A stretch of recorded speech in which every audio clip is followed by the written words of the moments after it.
সুপ্রিয় দর্শক, আসসালামু আলাইকুম। আমার আজকের রেসিপি সরিষা ইলিশ। আমরা বাঙালি আর আমাদের খুবই জনপ্রিয় একটা খাবার হচ্ছে এই সরিষা ইলিশ। আর আমার বাসার সবারই খুবই পছন্দ এই সরিষা ইলিশটা। আমরা অনেকে অনেকভাবে এই সরিষা ইলিশটা তৈরি করে থাকি। আমি আজকে খুব সহজে আপনাদের এই সরিষা ইলিশ রেসিপিটা করে দেখাবো।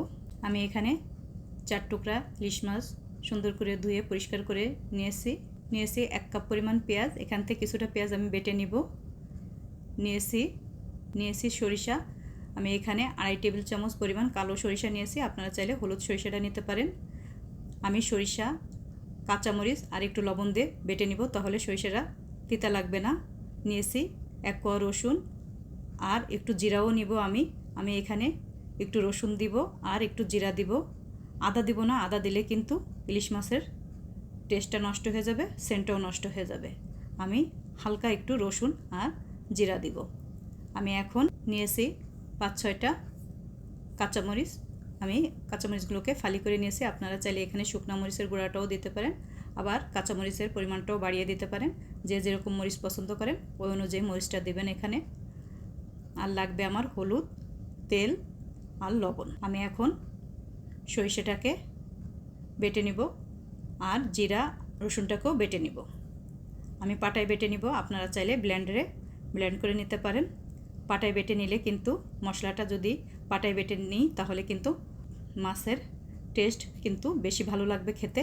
আমি এখন সরিষাটাকে বেটে নিচ্ছি। সরিষার ভিতরে আমি কাঁচামরিচ আর একটু লবণ দিয়ে বেটে নিব, তাহলে কিন্তু তিতা লাগবে না। আমি একইভাবে রসুন জিরাটাকেও পাটায় বেটে নিব। বাটা হয়ে গেছে। আমি এখন দিয়ে দিলাম কড়াইতে পেঁয়াজ আর কাঁচামরিচ, দিয়ে দিলাম জিরা আর রসুন বাটাটা 1 চা চামচ একসাথে বেটে নিয়েছি। আমি দিয়ে দিলাম সরিষা বাটা 1 চা চামচ পরিমাণ, হলুদ গুঁড়া দিয়ে দিলাম, পরিমাণ মতো লবণ, কারণ সরিষার ভিতরে একটু লবণ আছে। আর দিয়ে দিলাম 1 টেবিল চামচ পেঁয়াজ বাটা, 1/2 কাপ পরিমাণ দিয়ে দিলাম তেল। দিয়ে এখন এটাকে আমি ভালো করে মাখিয়ে নিব। সুন্দর করে এটাকে আমি মশলাগুলো একসাথে পেঁয়াজের সাথে ভালো করে মাখিয়ে নিব। মাখানো হয়ে গেছে। এখন আমি এখানে মাছগুলো দিয়ে দিব। এই ইলিশ মাছটা কিন্তু খুব নরম থাকে আর খুব তাড়াতাড়ি কিন্তু রান্না হয়ে যায়। বেশিক্ষণ লাগে না রান্না করতে, 10 থেকে 15 মিনিটের ভিতরে কিন্তু এই সরিষা ইলিশটা রান্না আমার কমপ্লিট হয়ে যাবে। আমি এখন সুন্দর করে মাছের সাথে মশলাটাকে ভালো করে মাখিয়ে নিব। আপনারা চাইলে মশলাটার সাথে মাছটা মাখিয়ে রেখে দিতে পারেন, 5 মিনিটের মতো রেস্টে রেখে দিতে পারেন। আমি এখনই রান্না করে নিব। মাখানো হয়ে গেছে। আমি এখন এখানে দিয়ে দিব 2 কাপ পরিমাণ পানি। আমি বেশি পানি দিব না এখানে, কারণ মাছটা যখন ফুটে উঠবে তখন কিন্তু মাছের গায়ের থেকেও একটু পানি বের হবে। আমি চুলায় বসিয়ে দিলাম। এখন ঢেকে দিয়ে 5 মিনিট জাল দিয়ে নিব মিডিয়াম আঁচ। আর মাঝে মধ্যে কিন্তু একটু নেড়ে দিতে হবে, না হলে কিন্তু নিচে লেগে যেতে পারে, সেদিকে খেয়াল রাখতে হবে। ফিরে আসলাম 5 মিনিট পর।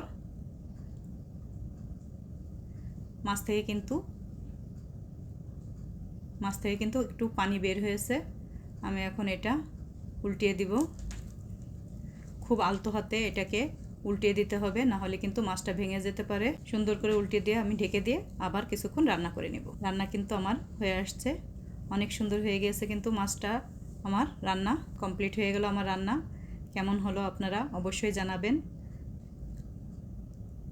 এই তো কমপ্লিট রান্না। ভালো লাগলে লাইক, কমেন্ট, শেয়ার করবেন। আজকে এই পর্যন্ত। আল্লাহ হাফেজ।